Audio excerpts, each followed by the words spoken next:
Russian terrorism. And that's our first focus for tonight as I speak with security consultant, CEO Conflict Security and Development Consult, Group Captain Sadiq Garba retired. And later on the program, we'll move on to the upcoming governorship election in Anambra State and matters surrounding it. My guest tonight is the YPP governorship candidate in the election, Paul Chukwuma.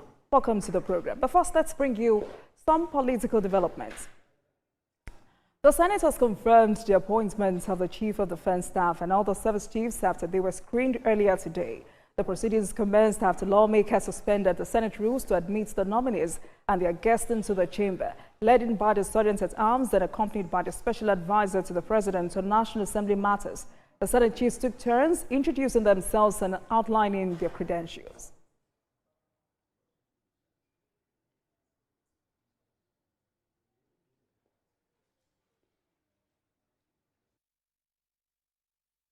The ambit of what we have and the resources made available to us, we're able to face some of the challenges. And I believe that things have improved tremendously, but we can do better. But in doing better, it requires a whole society approach. Everybody must be involved. Currently, we have Operation Safe Corridor operating in Gombe, whereby all the modalities have been in place to ensure effective requisitions of those surrendered bandits. And what we provide for them as skill acquisition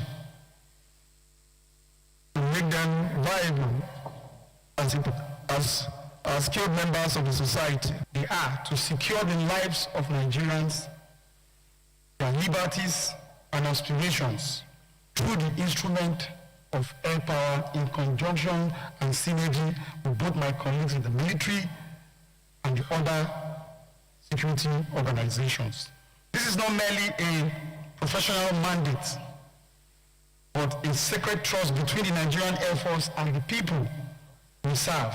Radicalizing the repentant criminals is a good way forward, but what of the moral burden?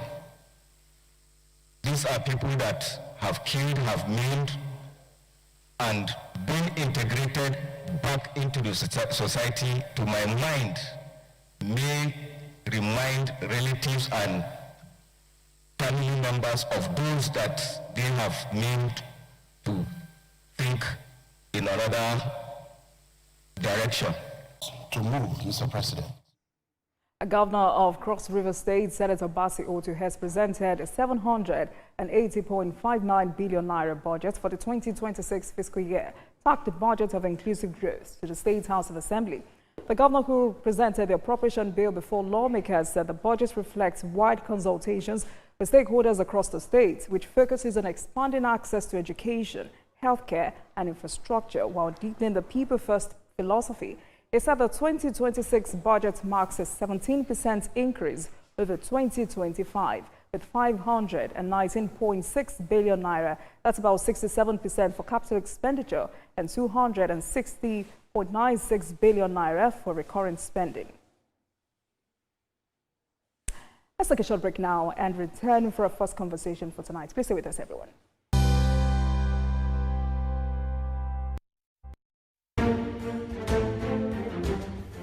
The Renewed Hope Initiative RHI presents the RHI Green Nigeria Challenge. Go green today for a greener tomorrow. This national competition is in 3 categories. The household category is a tree planting competition amongst 11 frontline states in northern Nigeria. Each participating household in Adamawa, Borno, Bauchi, Gombe, Jigawa, Kano, Katsina, Kebbi, Sokoto, Yobe, and Zamfara states will plant a minimum of 1 tree to qualify, with a video evidence of before and after the tree planting exercise. 20 million naira will be awarded to the best household. Submission deadline is 20th December 2026.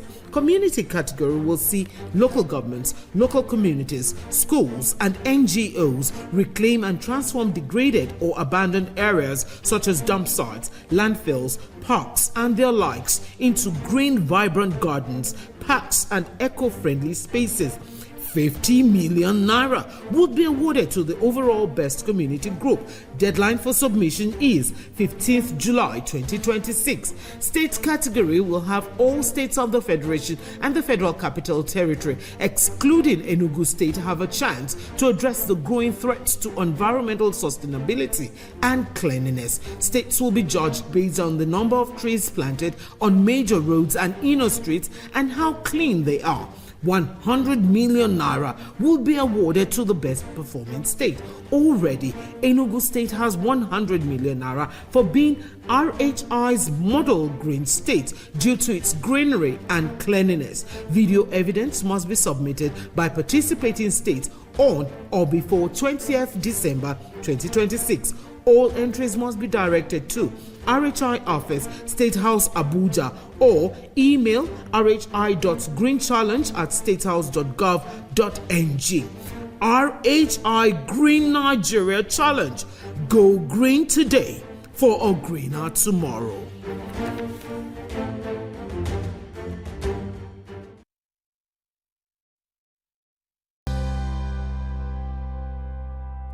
Welcome back to the program, everyone. Following President Bola Tinubu's appointment of new service chiefs, expectations are high that this new leadership will finally turn the tide against terrorism, banditry, and other forms of insecurity that have plagued the nation for years. But how realistic are these expectations? What immediate steps must the new service chiefs take to restore peace and confidence among Nigerians? And how can government and citizens work together to ensure that the fight against insecurity is both effective and sustainable? And to help us unpack these critical questions and the issues, we're joined by a respected voice in Nigeria's security space, Group Captain Sadiq Garba, retired. Thank you very much for joining us again tonight, Group Captain. Thank you.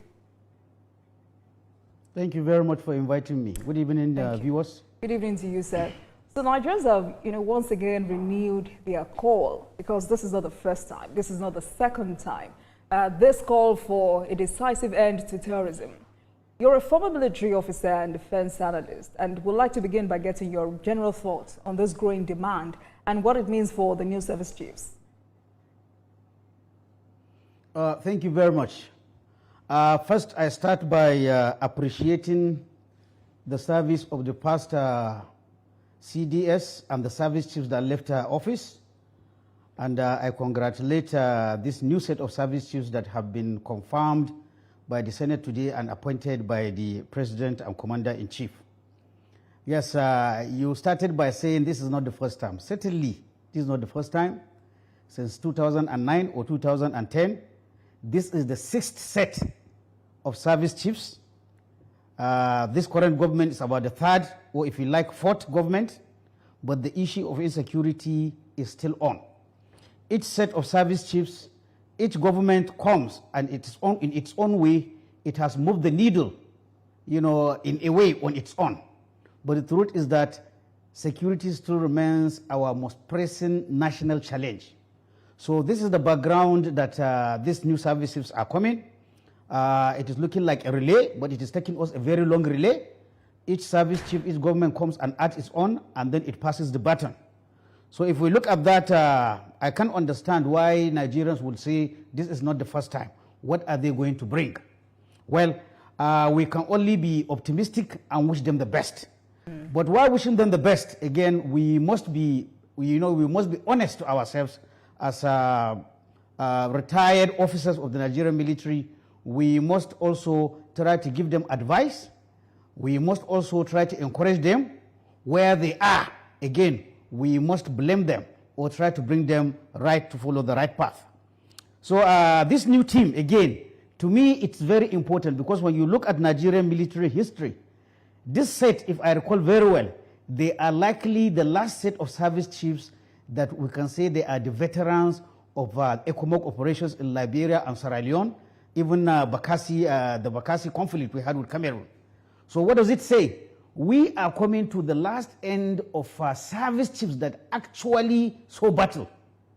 I am bringing this so that if the service chiefs are listening to me, to understand that they have a chance to make history. With due respect, like I said, they are a kind of watershed in the chain of Nigerian officers. Like I said, 5 sets have tried in their own way and moved the needle. They have a chance to make history if they can bring this, security challenges to an end. Their name will be written in gold. But it is not going to be easy. They have to find the good things that their predecessors have done. They also must honestly look at where did their predecessors go wrong and correct those things. One thing I would like to advise them to do, and I think I've started hearing things like that from the current CDS. I didn't, unfortunately, I missed the confirmation, but I read in one of the papers him saying that the Nigerian military does not have enough equipment to confront the challenges. Now, why am I pointing this out? With due respect, as a retired Nigerian military officer, each military has its own tradition. What I find in the Nigerian military tradition is that reticence of the service chiefs to look at the political masters in private, not necessarily in public, and tell them that, sir, for us to finish this war, for us to do this, we don't have this, we don't have this, we don't have that. I think it is something that has to do with our political culture. This is what other militaries do. So to me, I will call on the service chiefs to talk frankly. I don't want information where you are liking in one aspect or the other, and then you go and be talking like a politician. What do I mean like a politician? To come out and say that the president has given us everything that we need. He has given, in fact, saying that the president has given you everything you need, when he has not given you, you are indicting yourself. Because if the president has given you everything that you need, and you are not doing the job, and the conflict is not ending, then it means you are a poor choice. So I like that language, and I want it to continue, because the truth is that over the years, the Nigerian citizens, especially those that are not in the military, there is this perception that our military is, equipped or manned to the best that it can. It is not so.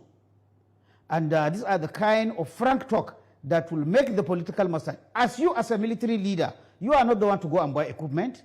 You are not the one to increase defense budget. You are not the one to go and do liaison with other countries that will help us. It is the government, or rather the elected political leaders, that will do that. What you owe them is an honest advice. It is not for you to say whether they will like it, whether they would like to hear it, or they will not like to hear it, or it is going to affect their political fortune. Right. That is not the concern of the military leader. All right, the military leader is to give an honest advice, whether palatable or not palatable, to the political master, so that the political master knows that without this, this cannot be achieved. With this, this can be achieved. So that is one thing that I would like to call on them to do. All right. You've just advised them to be honest with Mr. President, which I hope they take to. But two things you have said which have struck me in a way. First, you've appreciated the outgone defense chiefs, and you've also said, you've scared me by saying this is the last set of veterans. How would you then assess the performance of the defense chiefs who have been replaced? And what lessons should these new ones learn from their predecessors? Are there specific areas where, you believe the previous leadership fell short? Sorry, please, I'm not hearing you very well. Would you please increase your volume? Sorry. Group Captain, I want you to assess the performance of the outgone defense chiefs, and what lessons do you think the new ones should learn from their predecessors? Are there specific areas where you believe the previous leadership fell short? Okay, thank you very much. Like I said, this is the 6th set of service chiefs who started having heightened security challenges from the Boko Haram that started until the time again that we are added on the plate. We have banditry, kidnapping, and so on and so forth. Again, like I said, when you look at every set of service chiefs, there are things they did well, there are things they got wrong. So what I want the service chiefs is that they have been in the service since that 2009, 2010. Most of them are seasoned field commanders. They have been there. Like they teach us in military history, from every general, there is a good aspect you will take, there will be a bad aspect that you will avoid. That is the purpose of military history. So these service chiefs, they are students of military history. All these battles, all these 6 service sets, 6 sets of service chiefs, these officers were serving there. And I'm sure as a military officer, any military officer will tell you, in fact, not only military officer, any soldier will tell you that in his career, he has met a commander who did some things very well, and he has become a role model. And he will also say there are some things that the commander did wrong, which if I had the chance, I would not do that. Now, having said that, it is not in the military tradition to criticize your superiors. So let me start from the immediate past service chiefs, who generally are my juniors. Yes, and again, to be fair to them, I said they have moved the needle to a certain aspect. I have seen things from their predecessors which are commendable and which we should continue. For example, coordination and jointness. With due respect, I have to be frank that the last outgone service chiefs, we see more jointness and coordination than their predecessors. But it is still not perfect. So if nothing, this current of service chiefs should learn to fight as one defense team. They should build on the coordination and cooperation we saw in the last service set of service chiefs, which I said they did better than their predecessors. They should be fighting as one team. They should not be fighting as different institutions competing one with another. Modern battles are won where the Air Force brings its strength, the Army brings its strength, the Navy brings its strength, even including DSS, including police, because when you look at the area of conflict, all these other agencies are there, and each is bringing its strength. So I think I will point at least one thing that I want them to do. The second thing the lessons they will take is that they should be professional. What do I mean by professional? The work of a soldier is not a politician.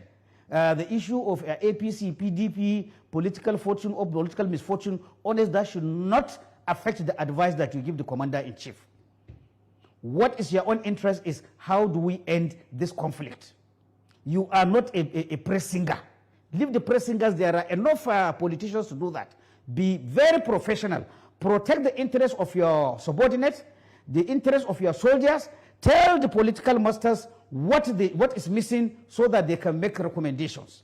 Do not give them a false hope that everything is okay when you know everything is not okay.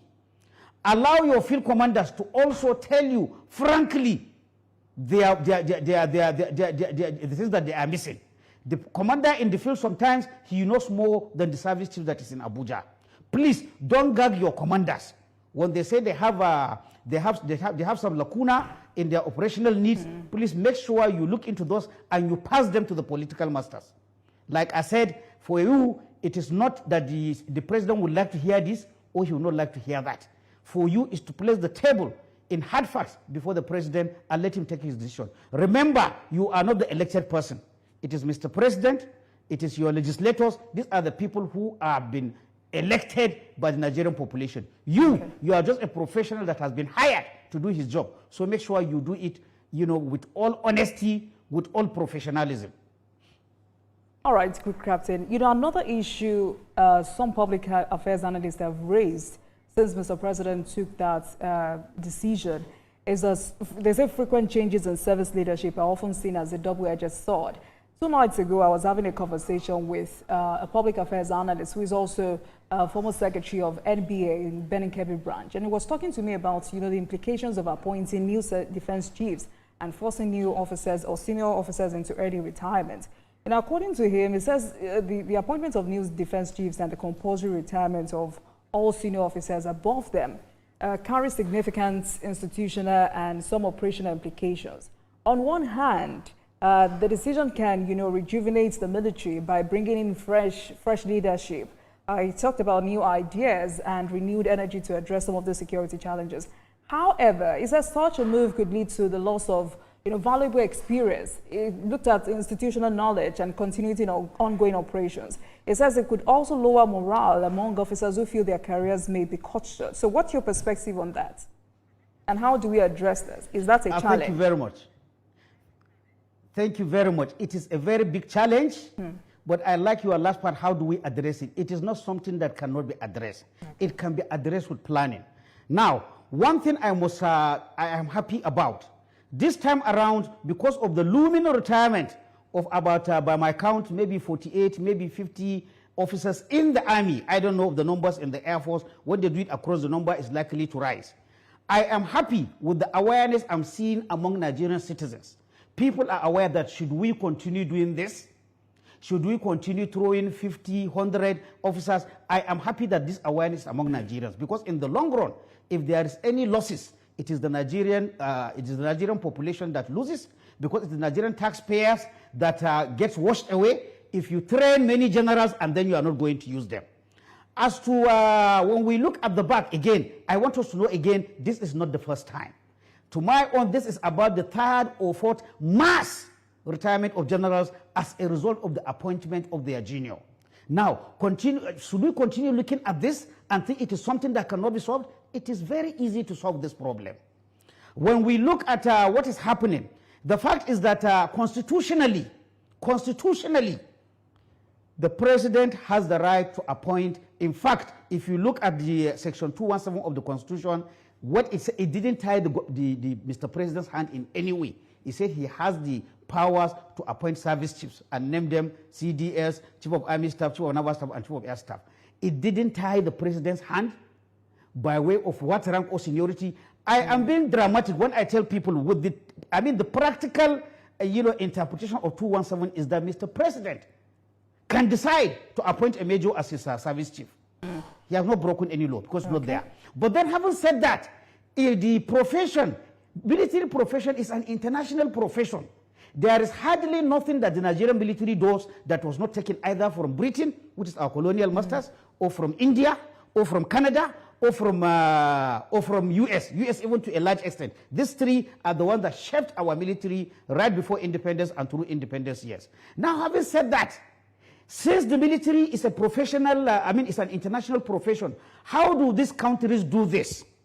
The truth is that the military, being a very hierarchical organization, ideally, the one that is ahead of you should ascend a position. When he finishes, you ascend.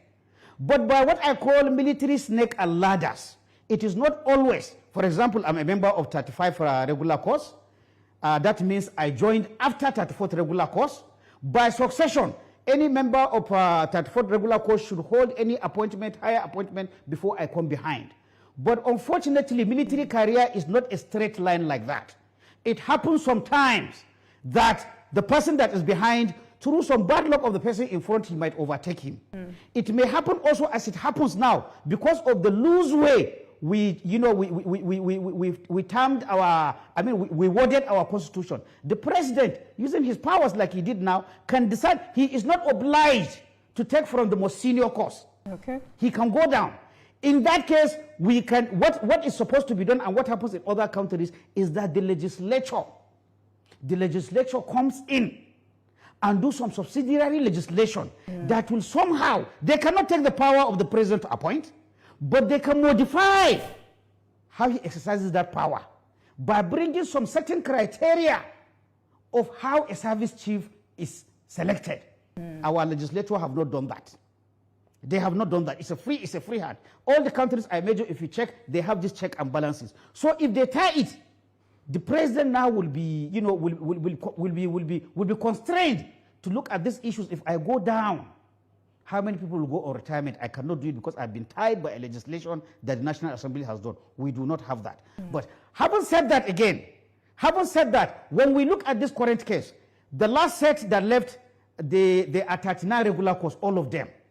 39 regular course. In this new appointment, the most junior service chief is the Chief of Army Staff of 41 regular course. That is, the president at worst, you can say he jumped only 2 courses.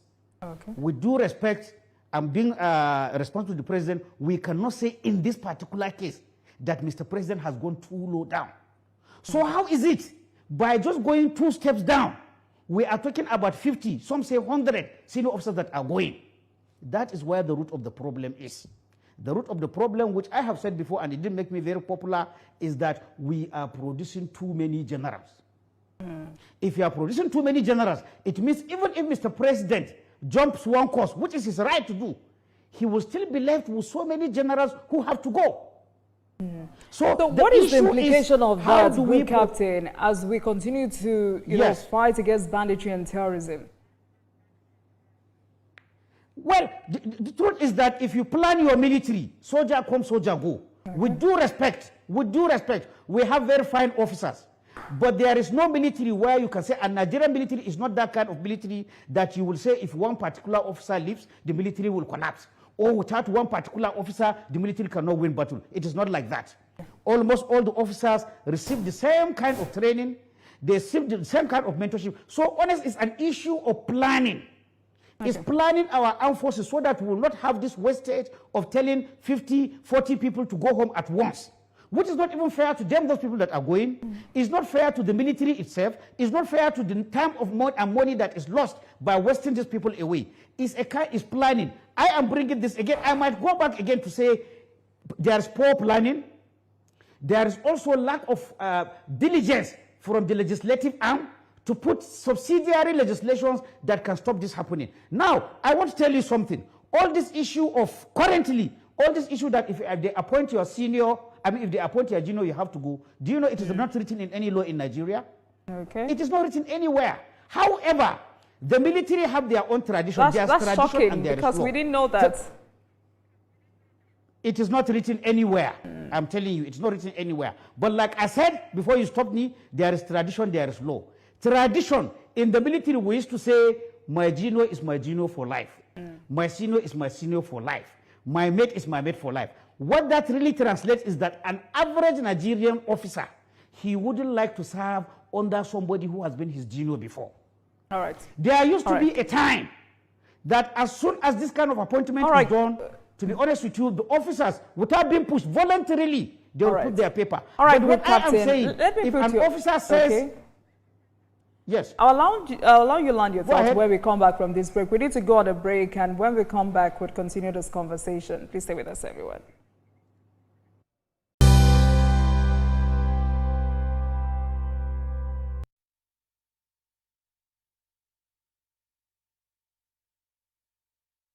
Breaking news is not just about the headlines. It is the ripple effects of the headlines. It is the ability to connect the dots of anger, grief, pain, repression, hope, and triumph. It is staying on the story till attention is gotten and action is taken. When we say at TVC News, we are first with breaking news. It is not just a position. It is a philosophy, a principle, and a culture. TVC News, first with breaking news. Senate confirms service chiefs and Nigerians have given them new directives to crush terrorism. And I've been speaking with Group Captain Sadiq Garba retired. Thank you so much for staying with us on the program, Group Captain. Now, why I allow you land on your thoughts, pertaining to my earlier question. We look at the headline of this conversation tonight, which reflects Nigerians' growing impatience with insecurity. What do you think has contributed most to this frustration? Is it leadership gap, a lack of strategy, or poor coordination among security agencies? I would say to a large extent all of the above that you mentioned. But more importantly again, I will point to lack of oversight. Lack of oversight. In a democracy, there's a concept we call democratic control of the armed forces. With due respect, democratic control of the armed forces, two institutions have a role to play. The executive branch, either through the president and commander-in-chief and his ministers of defense, and then the legislature. With due respect, this aspect of our security management is very, very weak. It's very, very weak either due to lack of application or even due to lack of awareness. You just raised the issue of many officers going. Ideally, I have not had, in fact, since the debate say that people have been shouting, why are officers living in droves, why are we losing this thing? I have not had a single word from the National Assembly. In my own estimation, that is to say, the National Assembly erroneously believe that that has nothing to do with them. It is just the function of the president. And that's why I said it's shocking to hear that from you tonight. Yes, it is not there. Again, okay, if you want me to come back to that line, it is really a tradition, like I said. Over the years, officers have taken on to themselves that, look, the day they appoint my junior, I'm going home. With due respect, I know of officers, our seniors, who, on hearing over the radio that so-so person has been appointed chief of army staff, or chief of air staff, or chief of navy staff, at home, they are not at office. They will say, tomorrow, I'm not wearing my uniform. I'm leaving. But that is tradition. That is tradition. Now we have to look at the other side. Now we have had officers since the last batch of the large batch of people that were retirees. There have been conversation again. There's another counter argument that, look, if I sign to enter the military, I sign to serve 35 years. If I have reached 30 or 32 years, as the case may be, some are living at 32 years, Mr. President appoints my junior. If I don't want to follow that tradition that I said, am I wrong to say that they should allow me to remain in the military and complete my 35 years? It is a legalistic arrangement. It is a legalistic argument. So now we're having officers who have this, who are not beholden by that olden tradition. And with due respect, honest, I cannot say they are wrong. Because like I said, there's no law about it. So since we are talking about this, you should believe this should be the last time that this should happen. We've had it 2, 3, or 4 times. It can be fixed easily through legislation. It can be fixed easily by seeing what other countries do. What do other countries do? Other countries, they legislate, put it at a law that, look, anytime they appoint your junior as service chief, you are going. It's not opinion. It's not tradition. Okay. Other countries, what do? They take those officers that are senior to the service chief and give them diplomatic appointments outside the military, so that the young man who is the service chief now can have the privilege of working. Because again, I must tell you, there is no well-groomed officer that would like to be given order to his erstwhile senior. That is what some other countries do. Other countries, what do? They look at, okay, because of the appointment of the service chief, you still have 1 year and have to go. Ideally, what would you earn in 1 year and a half? The government calculates and give you, and then you retire. Now, in our case, none of this aspect has been, there's no legislation on any of this. You allow people, because again, why the danger is this now? We allow people to take their own decision. With due respect, even as we are talking like this, in my service life, I know of service chiefs who didn't retire their seniors. They serve with their seniors. I know the ones who said, Kai, I will not be able to work freely with my seniors. They should go. But finally, we do not have a law. It is allowed for the service chief to decide whether to work with somebody or not work with. And I don't think that is right. So that's why we are going back and forth. Like I said, not too far ago, we have had seniors who have served under their juniors who are service chiefs. So what is required is not SG Show's opinion. It is not Musa Gwabin Sidia's opinion. It is not this young man in 41st course who is, it should not be his opinion. There should be an official position. What happens when the president, as it is his power, decides to pick from under me and pick a service chief? What happens to me that I'm senior? There should be a legal clarity. Right now, that clarity is not there. But unfortunately, officers in our conversation, you just hear them saying, how can you serve under a judge? Yes, there is that tradition. But I'm saying tradition is not a law. And would you blame somebody who has come, he wants to serve 35 years and he has not done anything? If he still pursues that I want to complete my 35 years, would that officer be wrong? He would not be wrong in my opinion. All right, then, Group Captain. But a legal clarity, yes. Thank you. All right. Now, we've had several conversations on Nigeria's security architecture, and you've previously emphasized performance-driven leadership in the military. And now that we have a new set, what key qualities should this new service chiefs demonstrate immediately? And what should be like their top 3 priorities for them? Okay, my humble advice to the service chiefs, all of whom are my juniors, some I know very well, is like they should know that Nigerians now want measurable results. They want to see results that they can measure. How do you measure results? The measures of security or insecurity is, for example, how many number of attacks is Boko Haram able to launch on our troops? How many people have been killed in a particular period by Boko Haram attack or by bandits attack? As long as you are bringing those numbers down, not going up and going down, then certainly every Nigerian will see physically that these are measurable results. So I will want them to really look out for these measurable results, not rhetoric, not speaking the language of government. In fact, the less you hear about the services, the better for you. Let the people who appointed you, that is the president and his ministers, tell them, you don't even need to tell us, we that outside, but tell them the truth. Tell them the truth.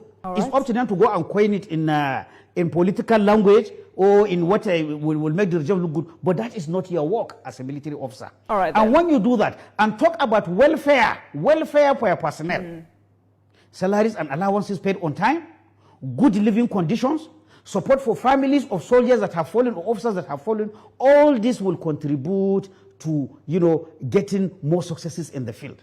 Like I said, they have a chance to make history. Because to be honest with you, Nigeria is looking at which set of service chiefs at the government level is looking which government will bring an end to this insecurity. It is insecurity. And if you are able to do that, your name will be written in gold. All right. Thank you so much for speaking with us tonight. Group Captain Sadiq Garba, Security Consultant, CEO, Conflict Security and Development Consult Limited. Thank you so much for always. Please have a great evening, sir. Thank you. Thank you very much. It's a pleasure. Thank you. Now let's move on to our next conversation. As we count down to the November 8th Anambra governorship election, residents of the state have described this election as more than just a contest for power. They say it's a defining moment for India Anambra to shape the future of governance, development and leadership in their state. In today's conversation, YPP governorship candidate Support Chukuma joins me as I probe his vision, policies, leadership capacity, party ideology and plans specific to Anambra state. Sir Chukuma is an entrepreneur, philanthropist, academic, and politician. Good evening to you, sir. Thank you very much for joining us on Politics Tonight. Good evening, and thank you for having me. Thank you. So for those who may want to hear from the horse's mouth, that particular reason why you left the APC, having followed your political journey for a while, impressively, you contributed a lot to Anambra APC. Anambra APC now has a new secretariat, courtesy of Paul Chukuma. But for someone who has contributed a lot to the party, also you were one-time national auditor of the APC, your supporters kept wondering why you didn't get that ticket. It also looks like you were one person who thought the ticket should have been a compensation for how much you've financially invested into that party. And some say that happened because you were not popular. How true is that?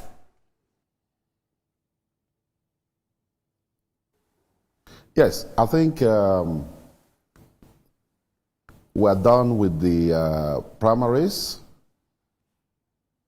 and we are talking about the election that is just around the corner. Yes. And for me,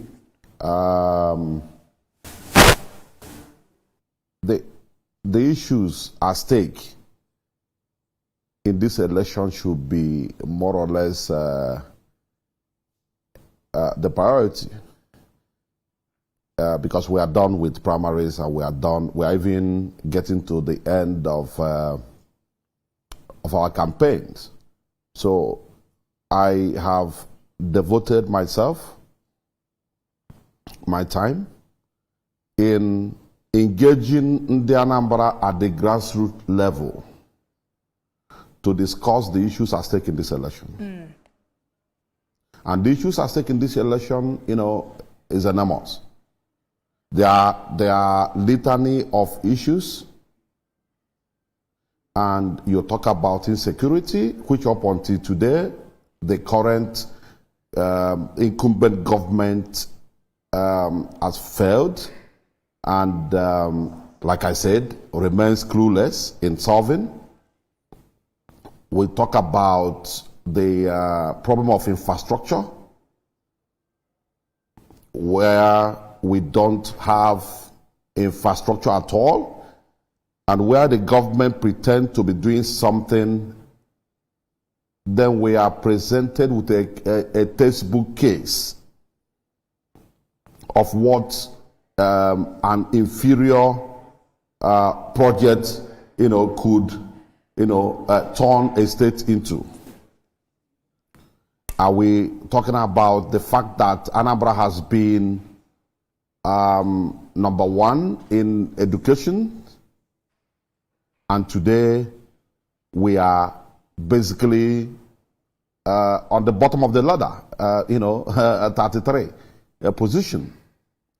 Are we not worried about the fact that economic activity in Anambra has, more or less come to,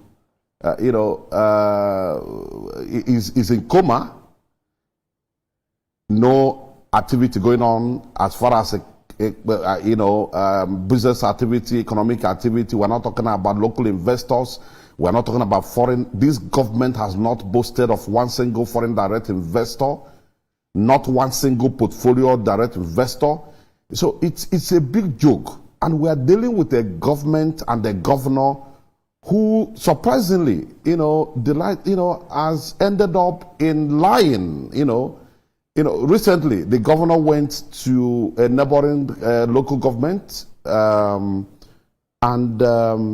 told in the Anambra that a community hospital that was renovated by the government, that they've had successful surgeries, and that all manner of activities seems to be going on. Today, we can tell you that there's nothing in that hospital.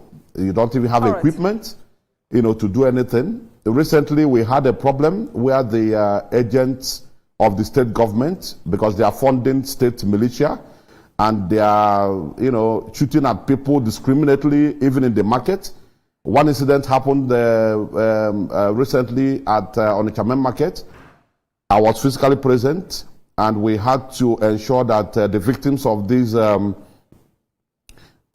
disaster, were taken to the hospital. At the hospital, we are shocked to realize that there was nothing. And instead of coming clean to Anambra, to apologize of his inability to handle the affairs of the state. The government and the governor has ended up, telling all manner of, juvenile lies, to Anambra, and it's so unfortunate. So Anambra is totally broken, and what is our, for us at YPP, we're interested in fixing Anambra. We're not interested in rhetorics.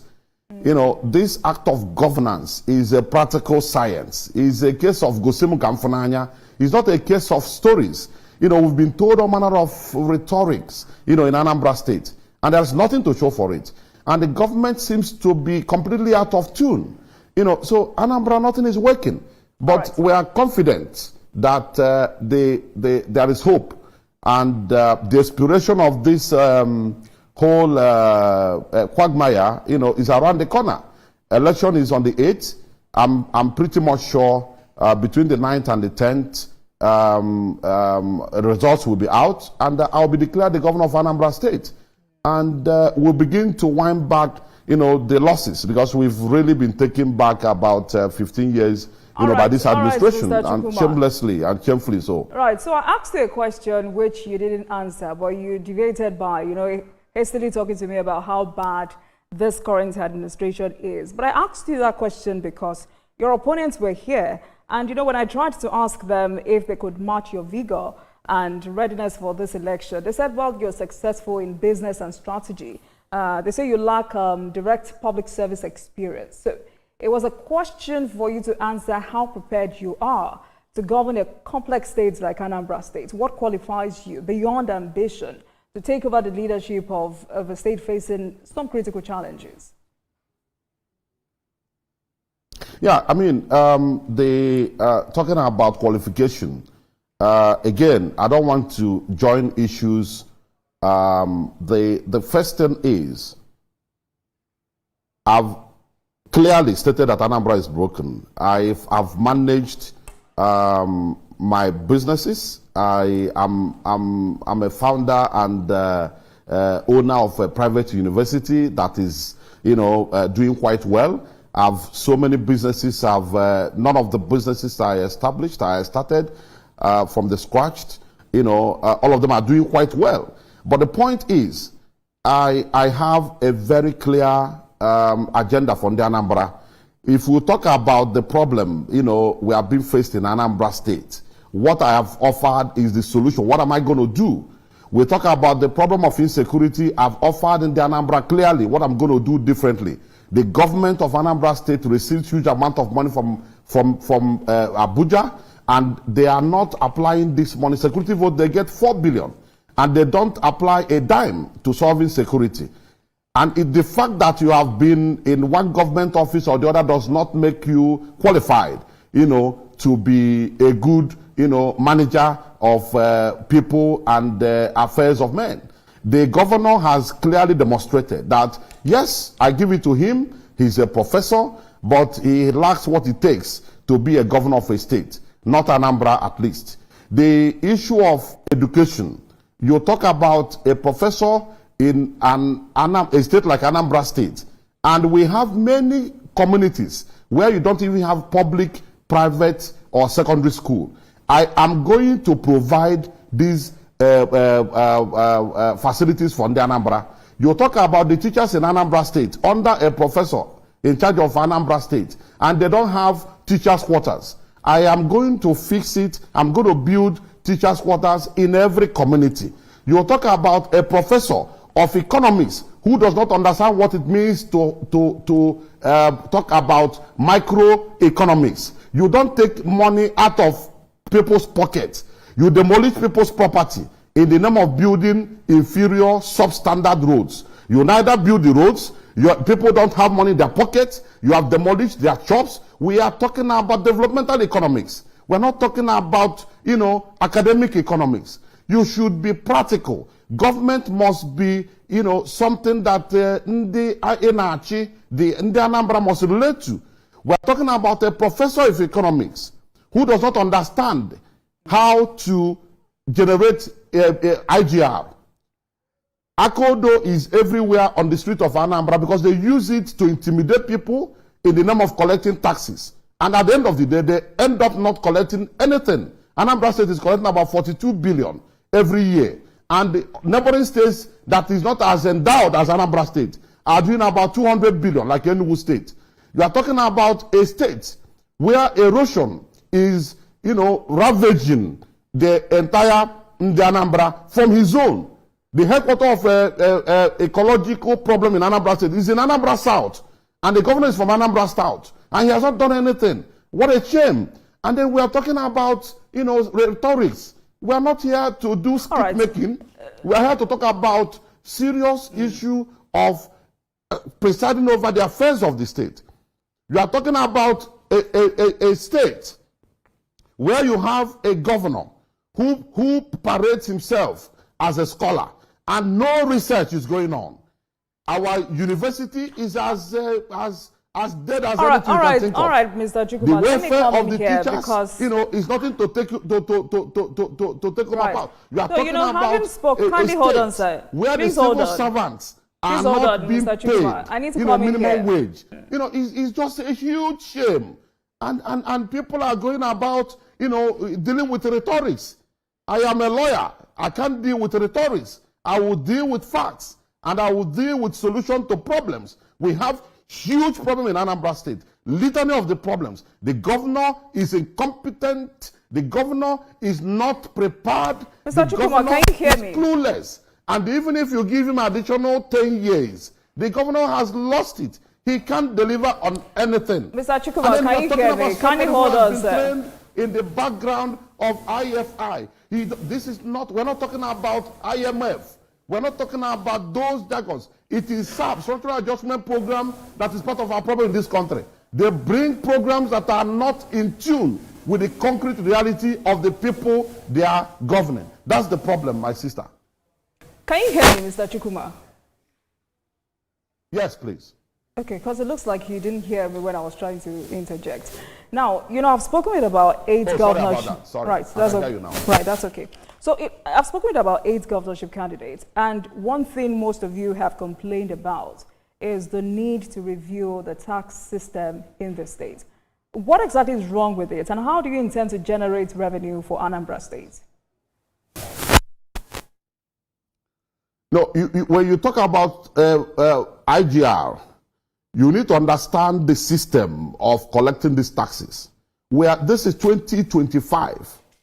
I'm going to leverage on technology to ensure that we have a proper convergence of all points that revenue is supposed to emanate from.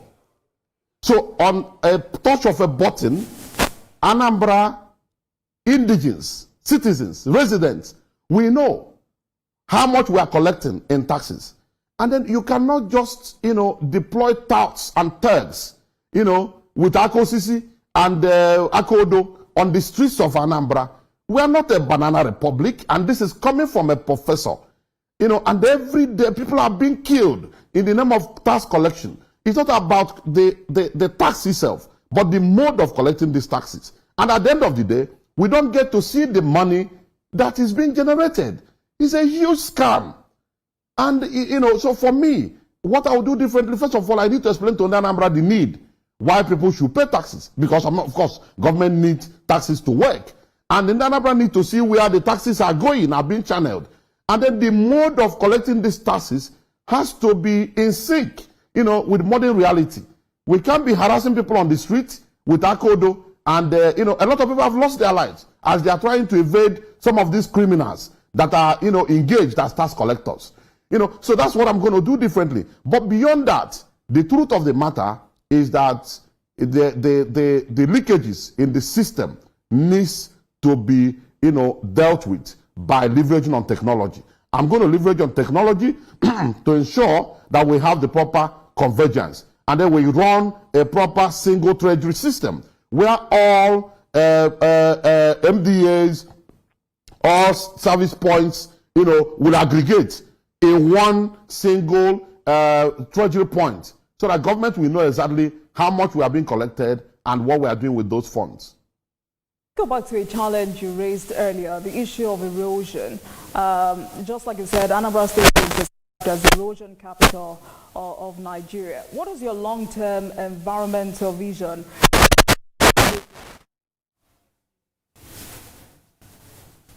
Yeah, erosion is key because, you see, government, this particular administration is clueless. And it's not about, everything is not about money. We need to also go engage in proper advocacy as government.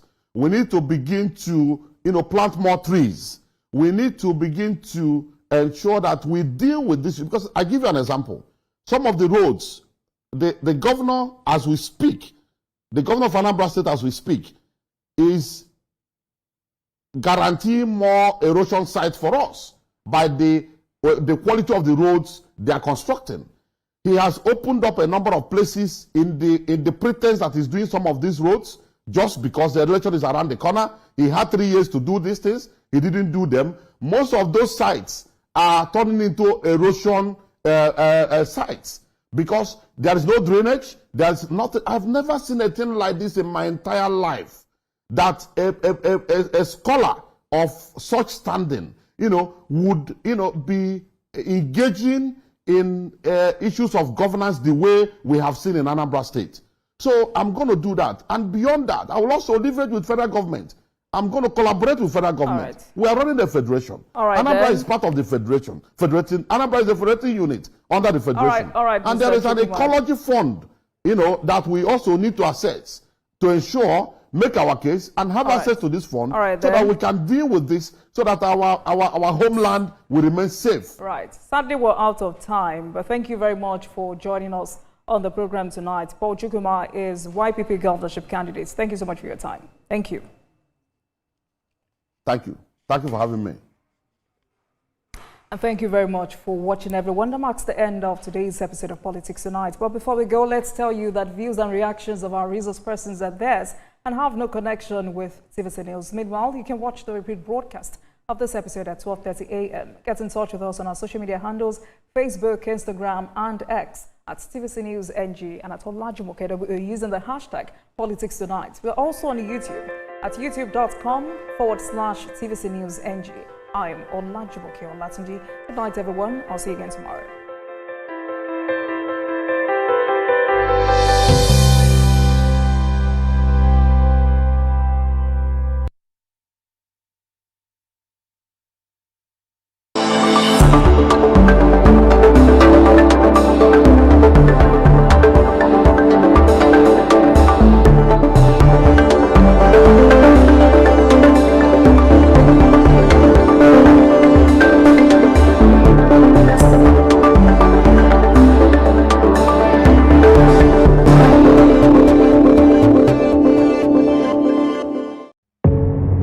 Doubt and fear doesn't occur at the canvas.